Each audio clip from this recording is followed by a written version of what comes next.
డబ్బు, అనారోగ్యం, ఉద్యోగం, వ్యాపారం, అప్పులతో బాధపడుతున్నారా? మీకోసమే లాంచ్ యువర్ ఫ్యూచర్ ప్రోగ్రామ్.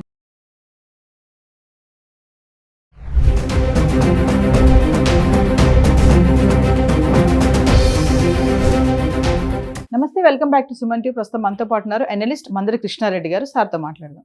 నమస్తే సార్. నమస్తే అమ్మా.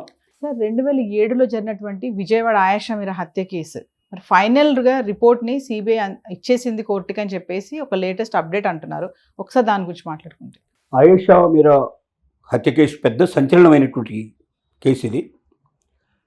2007లో విజయవాడలో ఒక గర్ల్స్ హాస్టల్ లోపల ఈ సంఘటన జరిగింది. అర్ధరాత్రి ఆ అమ్మాయిని మర్డర్ చేశారు. అంతకుముందే ఆమెని రేప్ చేయడం కూడా జరిగింది. ఈడ్చుకుంటూ చాలా దూరం తీసుకొచ్చి అక్కడ పడేసేసి వెళ్ళిపోయారు. ఇది ఒక్క వ్యక్తి చేసిన సంఘటనగా లేదు, కొంతమంది కలిసి చేసినట్టుగా అనిపిస్తుంది అక్కడ ఆ దృశ్యం అంతా కూడా. కానీ దురదృష్టవశాత్తు ఏం జరిగిందంటే 2008లో సత్యం బాబు అనేటువంటి ఒక అమాయకుడిని, ఒక పేదవాడిని, సరిగ్గా నడవడం కూడా చేతగాని పరిస్థితిలో ఉన్నటువంటి వ్యక్తిని అరెస్ట్ చేశారు. అతను హాస్టల్ చుట్టుపక్కల తచ్చాడుతున్నట్టుగా ఎవరో చూశారని తన మీద నెప్పం పెట్టేసి 2008 లోపల అరెస్ట్ చేశారు.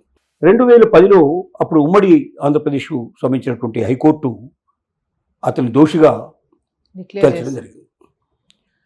ఆ తర్వాత 7 ఏళ్ల పాటు అతను జైల్లో ఉన్నాడు. అతను నాకేమీ తెలియదు అన్నారు. సిబిఐ వాళ్ళు చాలా వరకు ఎంక్వైరీ చేసే ప్రయత్నం చేశారు. కానీ ఏ రకమైనటువంటి దానికి సంబంధించినటువంటి ఏ ఎవిడెన్స్ లేకుండా పొలిటికల్ పవర్ ఉపయోగించి ఆ ఎవిడెన్స్ అన్నింటినీ స్మాష్ చేశారని ఆ రోజుల్లో కథనాలు మనకు పుంకాలుగా వచ్చాయి. దీని వెనుక ఖచ్చితంగా పొలిటికల్ పీపుల్ ఉన్నారని, ఒక మంత్రి గారి తాలూకు వ్యక్తులు ఉన్నారు దీంట్లో అని అప్పట్లో బాగా రూమర్స్ బాగా బయలుదేరాయి. వాళ్ళ శక్తియుక్తులన్నీ ఉపయోగించి ఏ రకంగా ఏవి సాక్ష్యాలు దొరకకుండా పూర్తిగా అన్నిటినీ చెరిపేసేసి కనుమరుగు చేశారని చెప్పి అప్పట్లో చెప్పుకునేవాళ్ళు. ఆ తర్వాత 2017లో తెలంగాణ హైకోర్టు సత్యం బాబు అమాయకుడు, అతనికి ఈ హత్యకు ఏ రకమైన సంబంధం లేదు, అతను నిర్దోషి అని చెప్పి వాళ్ళు ప్రకటించడం జరిగింది, తీర్పిచ్చారు. దాంతో సత్యంబాబును వదిలేశారు. సత్యంబాబు తల్లి కనీసం ఫీజు కూడా ఇచ్చుకోగలిగే పరిస్థితిలో లేనంత నిరుపేద కుటుంబం నుంచి వచ్చినటువంటి కుర్రాడు. ఎవరో ఒక అడ్వకేటు ₹1 డబ్బు తీసుకోకుండా వాదించి సత్యంబాబును రిలీజ్ చేయడం జరిగింది. ఆ తర్వాత ఈ కేసుని సిబిఐ విచారించగలిగేంత శక్తి దానికి లేదు కాబట్టి దీన్ని సిబిఐకి ఇస్తే మంచిది అని చెప్పి సిబిఐ నుంచి అది మనకు సిబిసిఐడి, మనకు ఇక్కడ సిఐడి నుంచి సిబిసిఐడి నుంచి అది సిబిఐకి వెళ్ళిపోయింది. సిబిఐ వాళ్ళు 2017 నుంచి 2020 దాకా దాని గురించి ప్రయత్నించారు. వాళ్ళకు కూడా పెద్దగా అంత గొప్పగా ఏవి దొరికినట్టుగా లేవు. ఉన్న దాంట్లో అవకాశం మేరకి మరి ఎవరిని తప్పుగా భావించారో తెలియదు. ఈ మధ్యనే వారి సిబిఐకి సంబంధించినటువంటి మొత్తం టోటల్గా ఎంక్వైరీ అంతా పూర్తయిపోయిందని, దానికి సంబంధించినటువంటి పేపర్స్ అన్నీ కూడా కోర్టుకు సబ్మిట్ చేశారని, అలాగే ఆయేషా మీరా తల్లిదండ్రులు కూడా మాకు కూడా కావాలి, ఆ పేపర్స్ మాకు కూడా ఇవ్వమని అప్లై చేయడం జరిగింది. వాళ్ళు కూడా త్వరలోనే ఇవ్వబోతున్నట్టుగా మనకు కనబడుతుంది. అంటే ఇప్పుడు ఏమొచ్చింది రిజల్ట్ అనేది ఇంకా మనకు పూర్తిగా తెలియదు. ఎవరు దీనికి దోషి అనేది తేల్చారో తెలియదు. అది తేల్చి ఒకవేళ నిజంగా తప్పు చేసిన వాళ్ళనే పట్టుకొని ఉంటే మాత్రం ఇది ఒక పెద్ద హిస్టారికల్ కేసే అవుతుంది. ఎందుకంటే మొత్తం సాక్ష్యాలన్నీ చెరిపేసిన తర్వాత కూడా నిజమైనటువంటి దోషిని పట్టుకుని శిక్ష విధించగలిగేటువంటి పరిస్థితులు ఉన్నట్టయితే మన సిబిసిఐడీస్ కానీ మన పోలీసు యంత్రాంగాన్ని కానీ మనం చాలా కొనియాడాల్సిన పరిస్థితి ఏర్పడుతుంది. కానీ చాలా కష్టం. ఈ రోజుల లోపల అన్ని సాక్ష్యాలు ఉండేటువంటి కేసుల్లోనే చాలా ఇబ్బంది అవుతోంది. వాటిని నిరూపించడం చాలా కష్టం అయిపోతుంది.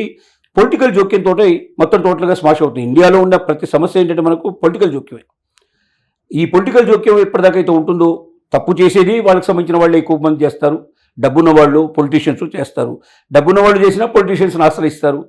పొలిటీషియన్స్ చేసినా వాళ్ళు ఇమీడియట్గా పోలీస్ డిపార్ట్మెంట్ మీద వాళ్ళకి సంబంధించినటువంటి జులుం వాళ్ళు ఇన్ఫ్లుయెన్స్ ఉపయోగిస్తారు. తద్వారా కేసులు ఇలాంటివన్నీ కూడా నీరుగార్చే ప్రయత్నం చేస్తారు. ఏది ఏమైనప్పటికీ ఆడపిల్లలకు రక్షణ లేని పరిస్థితి కానీ, ఒక హాస్టల్ కూడా హాస్టల్లో ఉండే అమ్మాయిలకు కూడా రక్షణ లేకపోతే హాస్టల్కే వచ్చి ఇలాంటి పనులు చేస్తూ ఉంటే దీన్ని చాలా సీరియస్గా తీసుకోవాల్సిన అవసరం ఉంది. ఇలాంటి ఈ కేసులో సరి అయినటువంటి దోషుల్ని పట్టుకోగలిగితే భవిష్యత్తులో ఏ దోషికైనా ఇంకా దోషం ఎవరైనా చేయాలంటే, ఇలాంటి పనులు చేయాలంటే కూడా 1-10 సార్లు ఆలోచిస్తారు. ఎందుకంటే మనం ఇన్ఫ్లుయెన్స్ ఉపయోగించినా, మనం ఏది ఉపయోగించినా ఏదో ఒక రోజున మనం తప్పనిసరిగా జన్మస్థానానికి మనం న్యాయస్థానానికి వెళ్లాల్సిందే, అక్కడి నుంచి మనం జైలుకు వెళ్లాల్సిందే, మన జీవితం అంతా అక్కడ గడపాల్సిందే అనే ఒక భయం అనేది ఏర్పడితే మాత్రం తప్పనిసరిగా ఇది ఒక ఎగ్జాంపులరీ కేసు కింద మిగిలిపోతుంది. ఏమీ లేకుండా తుస్సుమని తేల్చేస్తే మాత్రం ఇట్లాంటివి చాలామంది తప్పుడు పనులు చేయడానికి ఇది ఒక ఆదర్శంగా తీసుకునే అవకాశాలు ఏర్పడతాయి. మనం మంచి రిజల్ట్ వస్తుందని ఆశిద్దాం.